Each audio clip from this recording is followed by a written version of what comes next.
ব্যবসা করা যায় না, এটাই আশা করা যায়। ম্যাম শুনেন, একটা রিলেশন ট্রাস্ট থাকা দরকার, সেটা আপনার মধ্যে কখনো ছিল না। থাকলে 1.5 বছর রিলেশনকে ছুঁড়ে ফেলে দিতেন না। নিজের থেকেও বেশি বিশ্বাস করতাম আপনাকে আর ভালোবাসতাম, আর আপনি কি করলেন? আমাকে ঠকালেন, যেটা আমার চোখের সামনে প্রমাণ দিলেন। আমি আপনাকে কখনো ঠকাই নাই। অনেক সময় চোখের দেখায়ও ভুল হয়, যেটা আপনি করতেছেন। ব্যাস, আর মিথ্যা কথা শুনতে চাই না আপনার। আপনি এখন আসতে পারেন। Thank you ma'am. ভাই, তারপর সেখানে ডেস্ক এসে সবকিছু গুছিয়ে তারপর বাড়ির উদ্দেশ্যে রওনা দিলাম। তারপর রিক্সা করে বাড়ির সামনে চলে আসলাম। রিক্সা ভাড়া দিয়ে বাড়ির ভিতরে ঢুকে পড়লাম। তারপর ফ্রেশ হয়ে কিছুক্ষণ শুয়ে পড়লাম। তারপর খাবার টেবিলে গেলাম। মা এসে ডেকে গিয়েছিল। খাবার টেবিলে বসা মাত্র বাবা জিজ্ঞেস করলো, কিরে বাবা, তোর ঠোঁট কাটলো কিভাবে? কথাটা শুনে ঠোঁটে হাত দিলাম। সত্যিটা বললে বাবা আমাকে আর চাকরি করতে দিবেন না। তারপর আমি বাবাকে বললাম, আসলে বাবা হয়েছে কি, গাড়িতে লেগে কেটে গিয়েছিল। দেখে শুনে যাবি তো বাবা, কি দরকার ছিল চাকরি করার? আমি এখনো বেঁচে আছি। না, আমার কোনো সমস্যা হচ্ছে না। তারপর আমাদের কথার মাঝখানে মা বলে উঠল, বাবা আমি জানি তোর অনেক কষ্ট হচ্ছে, এটা তোর চোখ মুখ দেখে বোঝা যাচ্ছে। তুই তো কোনোদিন এক গ্লাস পানি নিজের হাতে নিয়ে খাস নাই। আসলে মা বাবা কখনো আমাকে কোনো কাজ করতে দিত না, সবসময় বাবাই করতো। তোমরা আমাকে নিয়ে অযথা টেনশন করতেছো, আমি একদম ঠিক আছি। তারপর আরো অনেক কথা বলতে বলতে খাবার শেষ করলাম। তারপর রুমে এসে শুয়ে পড়লাম। তারপর নিধির কথা ভাবতে লাগলাম। তারপর নিধির কথা ভাবতে ভাবতে চোখ দিয়ে পানি বের হয়ে গেল।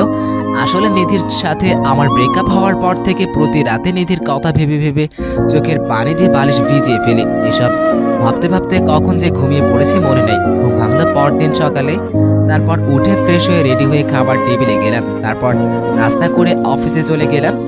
অফিসের গেটের সামনে এসে শুনতে পেলাম কি যেন আমাকে ডাকতেছে পিছন থেকে। তারপর পিছনে ফিরে দেখলাম আবির ভাই আর সাথে আসিফ ভাইও। তারপর আবির ভাই আমাকে বলতে লাগলো, কেমন আছেন হৃদয় ভাই? দিনকাল কেমন যাচ্ছে আপনার? জি আবির ভাই, ভালো আছে, আপনি কেমন আছেন? এই তো আমার দিনকাল ভালোই যাচ্ছে। হ্যাঁ আমিও ভালো আছি। আপনাকে দেখি সবসময় কাজ করতে থাকেন, ম্যাডাম কি আপনাকে কাজ বেশি দিচ্ছে নাকি?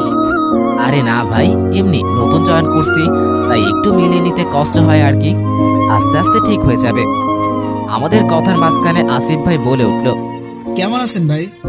জি ভাই আমি ভালো আছি, আপনি কেমন আছেন? জি ভাই ভালোই আছি কোনো রকম। আসলে আসিফ ভাই একটু কথা কম বলে। তারপর তাদের দুজনের সাথে কথা বলতে বলতে অফিসে ঢুকে পড়লাম। তারপর নিজের ডেস্কে গিয়ে বসে পড়লাম। বসার পরে কিছু কাজ ছিল, এগুলো করতে লাগলাম। কিছুক্ষণ পর নীলা আসলো, এসে বলতে লাগলো, কেমন আছো হৃদয়? কাজ কেমন চলতেছে? এই তো ভালো আছি, তুমি কেমন আছো? এই তো কোনো রকমে চলতেছে। আমিও ভালো আছি। কালকে দেখলাম তুমি ম্যাডামের রুম থেকে মুখ কালো করে বের হয়েছো। ম্যাডাম কি তোমাকে কিছু বলেছে? আসলে ম্যাডামের রুমের পাশে নীলার ডেস্ক। আমি নিধির কেবিন থেকে মুখ কালো বের হয়েছিলাম, সেটা নীলা খেয়াল করেছে। আরে না ম্যাম, কেন আমাকে কিছু বলবে? আসলে একটা কাজ বুঝতেছে না, এটা বুঝে নিতে গিয়েছিলাম। আর কাজ বুঝতেছে না তাই মন খারাপ ছিল। আরে এতে মন খারাপ করার কি আছে? আস্তে আস্তে বুঝে যাবে। তারপর আরো কিছু কথা বলে নীলা চলে গেল। আমি নীলার সাথে কথা বলছি, এটা নিধি তার কেবিন থেকে খেয়াল করলো। আর এটা দেখে নিধির প্রচুর রাগ হচ্ছিল। আর আমি মন দিয়ে কাজ করতে লাগলাম। তারপর পিয়ন চাচা এসে বলল নিধি আমাকে ডাকতেছে। আর আমি পিয়ন চাচাকে বললাম, জি আমি যাচ্ছি। তারপর পিয়ন চাচা চলে গেল। কাজগুলো রেখে নিধির কেবিনে যাওয়ার জন্য পা বাড়ালাম। তারপর নিধির কেবিনের সামনে এসে বললাম, ম্যাম আসবো? হ্যাঁ আসেন। ম্যাম আমাকে কি ডেকেছেন? হ্যাঁ ডেকেছি। যে জন্য ডেকেছি এই নিন, এই ফাইলগুলো দেখেন, আর এগুলো তাড়াতাড়ি শেষ করেন। ম্যাম এতগুলো ফাইল আমি কিভাবে শেষ করব? কিভাবে করবেন সেটা আমি জানি না, আমাকে কাজগুলো শেষ করে বুঝিয়ে দিবেন। ম্যাম তাই বলতে দিল না, আমাকে থামিয়ে বলল, আর কিছু শুনতে চাই না, এখন আপনি আসতে পারেন। তারপর মন খারাপ করে ডেস্কে এসে বসে আছি। আমাকে এইভাবে বসে থাকতে দেখে আবির আসলো। তারপর আবির ভাই বলতে লাগলো, হৃদয় ভাই মন খারাপ নাকি? এভাবে বসেছেন কেন? কোনো সমস্যা হয়েছে নাকি? আরে ভাই আর বলিয়েন না, এগুলো নাকি আমাকে আজকে শেষ করতে হবে। কি বলছেন ভাই? এতগুলো ফাইলের কাজ আপনাকে শেষ করতে বললো? ম্যাম তো আমাদের সাথে এরকম কখনো করে নাই। আর আপনি তো নতুন, আপনাকে এত কাজ দেওয়ার কোনো প্রশ্নই আসে না। আচ্ছা ভাই, ম্যাম কি আপনার উপর কোনো কারণে রেগে আছে? আরে ভাই নিধি ইচ্ছে করে আমাকে এতগুলো কাজ দিতেছে, আর কি জন্য রেগে আছে এটা জানলে আমাকে নিয়ে পুরো অফিসে রোল পড়ে যাবে। মনে মনে বললাম, না ভাই, আমি তো এরকম কোনো কাজ করে নাই। তাহলে ম্যাম এভাবে শুধু শুধু কাজের চাপ দিচ্ছে কেন? জানি না ভাই। আচ্ছা আমাকে দেন, আমি করে দিচ্ছি। আর আমার কাজগুলো আপনি করে দেন, আপনি এত কাজ করতে পারবেন না। না ভাই, আমি পারবো, সমস্যা নেই। আর ম্যাম জানতে পারলে আপনার চাকরি থাকবে না। আরে জানতে পারবে না, দেন আমাকে। তারপর আবির ভাই অনেক জোরাজোরিতে ফাইলগুলো নিয়ে চলে গেল। কিছুক্ষণ পরে এসে আবির ভাই এসে তার ফাইলগুলো দিয়ে চলে গেল। এরপর আমি আবির ভাইয়ের ফাইলগুলো দেখে কাজ করতে লাগলাম। ফাইলগুলো বুঝতে পারছি, তাই কাজ করতে সমস্যা হয় নাই। কাজ করতে করতে লাঞ্চের সময় হয়ে গেল। তারপর নীলা এসে ডেকে নিয়ে গেল।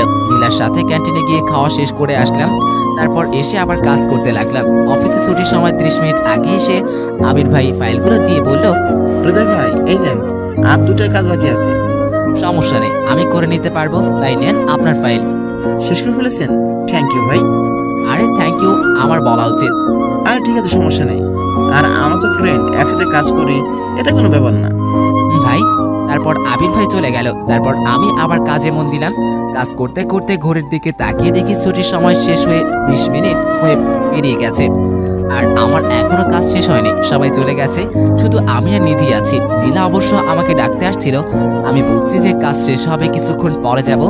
এরপর আবার কাজ করতে লাগলাম। কাজ করতে করতে রাত 9টা বেজে গেছে।